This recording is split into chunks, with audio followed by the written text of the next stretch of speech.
بالنسبة للمشاركة ديالنا في كأس العالم،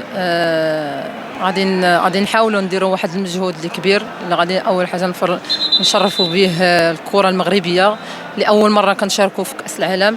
اللي كنهزوا الراية ديالنا، غادي نهزوا الراية ديالنا إن شاء الله، غادي نديروا الكلمة ديالنا. حنا تايقين في البنات، تايقين في ليكيب ناسيونال، تايقين في المدرب، تايقين في الستاف، تايقين في ان شاء الله غادي يديروا واحد الكلمة، وحنا كنتمناهم انهم يوصلوا للفينال. علاش لا؟ الكرة هذه بنادم الانسان يدير النية ديالو، علاش لا حنا نكونوا من الاوائل حتى حنايا. بطبيعة الحال ليكيب ناسيونال كما يعرف في كأس العالم داروا واحد نتيجة ايجابية اللي خلاو اللي بهرونا واللي دهشونا صراحة.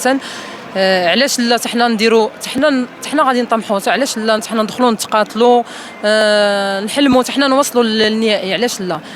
كل شيء ممكن. حنا بصراحه حنا تايقين في البنات، وان شاء الله غادي يديروا الكلمه ديالهم. حنا غادي نشجعوهم، غادي معاهم حتى لاخر دقيقه اللي غادي يرفعوا الرايه المغرب ان شاء الله.